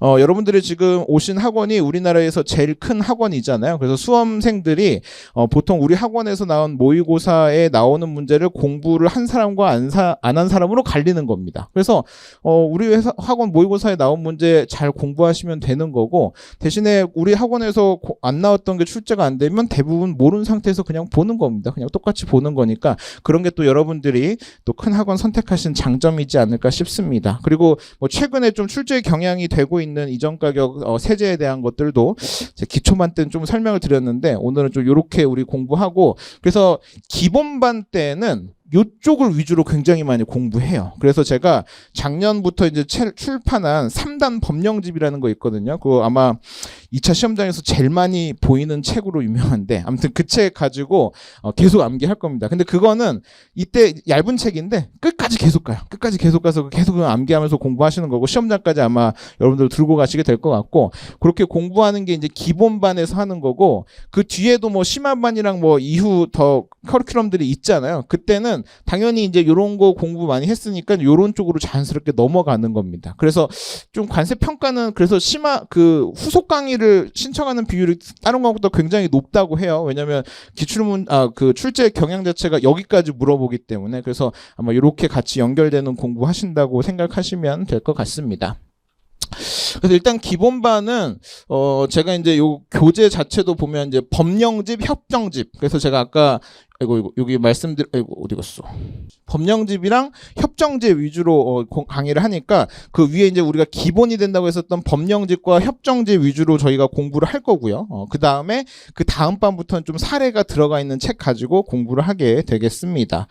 저 아까 그 자료 보시면 될 것 같고, 일단 그렇게 해서 저희는 강의가 금요일 저녁이랑 일요일 저녁에 있거든요. 그래서 아마 제가 주말에 하루를 껴서 이렇게 강의를 하는데, 아마 이제 또 일요일 날은 저랑 같이 관세평가 하루 종일 공부하시면 또 재밌습니다. 관세평가가 좀 호불호가 갈리는데 좋아하시는 분들 굉장히 좋아하시거든요. 그래서 그렇게 같이 공부하시고 또 좋은 성과 있으시면 좋을 것 같습니다. 전 이상으로 마치도록 하겠습니다. 진짜 말 많어. 왜 이렇게 말이 많어? 좀 더 집에 가고 싶잖아요. 근데 여기 남아있는 이유가 뭐야? 오래 기다렸어요. 내가 1번으로 하면 그게 문제야. 다 가거든. 지금 속으로 정재환 언제 나오지? 빨리 정재환 보고 싶은데 오래 기다리셨습니다. 제가 정재환입니다. 뭐 사실 이 시험 열심히 하면 누구나 합격할 수 있잖아요. 여기 왜 오셨어요? 내년 합격하려고 나왔죠? 진정성. 이 진정성 하나로 13년째 이 바닥에서 그 유지하고 있는. 나 근데 맘상했어. 이게 글씨가 왜 잘렸냐면 이거 사실 애니메이션 들어가 있거든요. 막 글씨 위에서 막 진정성 내려오고 막 날개 붙고 이래야 되는데 이 전자칠판 이거 중국산 써가지고 1등 학원이 이게 뭐야? 1등 학원이 애니메이션을 못해. 그러니까 이게 좀 PDF로 보니까 이게 뭐지? 왜 잘렸나 했잖아. 이게 뭐 이렇게 오고 막 날개 붙고 해야 된다니까. 그런 거 컴플레인 올려도 돼. 정쌤의 진정성이 안 보인다. 자, 여러분 관사 왜 하고 싶어요? 뭐 국가 경제 발전에 이바지하려고? 아니죠. 뭐? 돈 벌려고. 그럼 나는 강의를 왜 할까요? 후임 양성? 여러분들이 훌륭한 관사가 되기 위해 돈 벌려고. 그게 진정성이에요. 세상에 돈 싫어한다는 놈 믿지 마세요. 나 돈 때문에 강의하는 거 아니에요. 그냥 후임 양성, 자기 개발을 위해 강의하는 거지. 그런 게 어디서 다 돈이라니까? 자, 보세요. 저는 믿어도 됩니다. 왜요? 내가 왜 강의해요? 돈. 내가 돈을 벌려면 뭘 해야 돼? 여러분들이 합격해야 돼. 너의 합격, 나의 입금. 진정성. 강사 선택은 끝났어. 다른 건 알아서 해도 돼. 무역 실무는 정재환. 이 말을 하고 싶어서. 저 그렇게 막 홍보하려고 나온 사람 아니에요? 이 무역 실무 이런 거 이제 다 알잖아요. 로또다? 보세요. 2018년 19년에 74%, 70%가 꽈락이나. 4명 중 1명은 4명 중 3명이 무역실무 꽈락으로 그냥 떨어지는 거예요. 이 시험이 미친 거지. 4분의 3이 꽈락이라니까. 그러다가 갑자기 꽈락률이 확 떨어져. 꽈락률이요 50%보다 아래면 문제가 쉬운 거고요. 왜냐면 그때 생동차 올림픽 정신으로 시험 보는 사람도 있으니까. 꽈락률이 60%가 넘어가면 높은 거거든요. 꽈락률이 70% 넘어가면 미친 시험입니다. 그러니까 봐봐, 갑자기 40% 꽈락률 무난했죠. 갑자기 73% 또 미쳤어. 정말 다 미친 거잖아 이거. 그리고 다시 43%. 이거 어쩌자는 거예요. 무역 실무가 이래요. 그럼 이걸 어떻게 대응해야 되냐? 왜 여러분이 대응을 해? 진정성. 이거 다 볼 필요 없어요. 그래서 이제 유형을 보면요. 뭐 한 문제 빌런형이라고 해서 틀려라. 맞추면 수석입니다. 하지만 대부분 틀리죠. 틀렸을 때 뭘 기대해야 돼요? 내가 어떻게든 소설을 써가지고 여기서 꽈락 40점을 넘겨야 됩니다. 이런 빌런형 문제가 나온다니까. 아니 몬트리올백 재정 목적 뭔지 알아요? 관세법의 재정 목적은 알고? 잠깐만, 갑자기 무역실문제 중재법이 나와. 이게 이런 빌런형 문제. 미친 거지, 미친 거. 그리고 이런 썰 푸는 문제도 섞여 나오고, 이게 뭐냐면은요, 정말 빌런형 문제 해가지고 그냥 틀려라. 하지만 너는 꽈락일 것이다. 이런 문제와 대놓고 암기요. 그냥 무슨 법 몇 조 몇 항을 쓰시오 문제. 그리고 이런 썰 푸는 문제가 계속 섞여서 나옵니다. 우린 이런 거에 대해 대응을 하거든요. 그러니까 이 시험은 뭐냐? 트렌드가 없어요. 꽈락률만 보더라도 알 수 있죠. 매년 극단적으로 왔다 갔다 합니다. 이런 것에 대해 모든 걸 대응할 수 있어야 돼요. 누구와? 저와. 중국산 안 돼. 그러니까 이게 나를 못 따라오는 거야. 나의 열정을 이 전자칠판이 못 따라와. 이거 할 수가 없네, 할 수가. 너무 많이 넣었구나. 근데 되게 억울한 게 뭔지 알아? 저 강사실 그 휴게실에 있을 때 다 나 다구리 논다. 너 이렇게 자료가 왜 이렇게 많아? 오늘 10분인 거 알아 몰라? 너 길게 말하려고 그러지? 난 길게 말하지 않아요. 저 그게 말 많은 사람 아니거든. 말은 두원이가 앞에 제일 많이 했잖아. 제일 어린 게 말이야. 자, 보세요. 혹시 그 일타 스캔들 봤어요? 그 최치열 누군지 몰라요? 그거 보고 느끼는 건데, 내가 그 최치열이 그게 이제 그 일타 강사로 나오잖아요. 내가 그걸 보고 느꼈어. 내가 하나가 부족했어. 14년 동안 강의를 하면서 나한테 부족한 점이 뭐예요? 저는 아직도 부족함을 느껴요. 시그니처 포즈가 없었어. 뭐 이런 거 한 번씩 해줘야 되거든. 그래서 나도 만들었어. 수학은 최치열강, 무역은 정재환장. 관사 시험단위 검색어 1위 하고 싶다. BBC, CNN에 주목하는 글로벌 무역 강사 되고 싶다. 정직하잖아요. 전 거짓말하지 않아요. 자, 강의 자체는 기본 여바 기출 문제 풀이를 이어지는데, 물론 이제 이걸 맥과정이라고 하고 이걸 기출실록이라고 하고 이걸 심화반이라고 하는 거죠. 어떤 차이점이 있느냐? 요즘 시험에 트렌드는 없지만 그래도 트렌드라고 하면 뭐예요? 무조건 원문입니다. 무조건 어떤 법 몇 조 몇 항을 쓰시오. 어떤 여박 어디를 쓰시라고 나오죠. 그러니까 예전처럼 이걸 물어보고 여기에 대해 아는 걸 네가 이만큼을 써봐라 아니라 딱 요만큼만 물어봐요. 나는 요만큼을 알고 있는데 문제가 물어본 거 요만큼이거든요. 근데 그만큼이 몇 조 몇 항이야. 그거 외의 거 쓰면 다 감점입니다. 그러니까 뭘로 공부를 해야 돼요? 법규집이요. 대한민국 유일한 법규집입니다. 이 시대가 바뀌었어. 시대가 바뀌어도 변하지 않는 진정성. 저 진정성 하나로 보세요. 대외환도 똑같아요. 지금 잘 보세요. 이게 뭔지 아세요? 대통령을 정하는 그거 시행령 32조 7개. 그 다음에 뭐예요? 43조 2항에 3개. 대외환도 똑같아. 몇 조 몇 항에 몇 개 쓰죠. 보세요. 21조의 부담금 납부의무자에 해당하는 5개 쓰시오. 그러니까 예전에는요. 어떤 제도를 물어보고 네가 아는 걸 설명해봐라 라고 해서 설명을 잘하는 사람이 합격했다라고 하면 뭐예요? 지금은 니들이 얼마나 알고 있는지 전혀 중요하지 않아. 난 요걸 물어봤어. 요거 5개만 쓰면 돼. 요거 6개만 쓰면 돼. 하지만 내가 이만큼 알고 있지만 그 중에 해당하는 5개, 6개가 뭔지 모르면 점수를 받을 수 없습니다. 대외한 이게 뭘로 공부해야 돼요? 법령집이요. 보세요. 지금 당장 시행령 32조 7까지 쓰라고 했는데 법령집으로 안 보면 이거 찾을 수 있어요? 없잖아요. 세상이 바뀌었다니까요. 뭐 시행령 10조 1항 7까지 쓰시오. 이제 시작부터 우리들은 법령집으로 공부를 해야 돼요. 시대가 바뀌었어요. 보세요. 시험의 트렌드는 어찌든 이런 쪽으로는 변화하고 있습니다. 왜요? 이게 채점의 공정성이에요. 예전에 썰을 풀어봐라. 더 멋있게 썰 풀 사람 점수 잘 주겠다? 그걸 누가 판단할 건데? 하지만 이제는 뭐예요? 네가 글을 잘 쓰는지 못 쓰는지 공부를 잘하는지 못하는지 전혀 중요하지 않아. 시험에서 물어본 7개만 쓰면 만점입니다. 그럼 우리는 뭘로 공부해야 돼요? 법령집. 시작부터 법령집으로 공부해야 됩니다. 그래서 무역실무 법규집과 대무역부 외역환거래법 법규집으로 법령집으로 강의하는 유일한 진정성. 자, 어떤 사람한테 제 강의를 추천해요? 합격하고 싶은 사람. 이게 10년, 12년 전 강의 처음 시작할 때는 뭐 기본 이론을 들었지만 이해를 못 하시는 분, 뭐 조금 더 상세한 설명을 막 뭐 구질구질 했거든? 이제 한마디면 돼. 누구한테 내 강의를 추천해요? 합격하고 싶은 사람. 이게 막 느낌이 안 오죠? 왜냐고? 이게 애니메이션이었거든. 이게 빡 하고 생겨야 돼.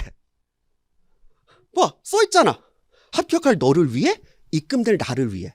저는 여러분들을 위해 강의하지 않아요. 내 통장을 위해 강의합니다. 그럼 내 통장을 채워주는 건 여러분들의 합격이에요.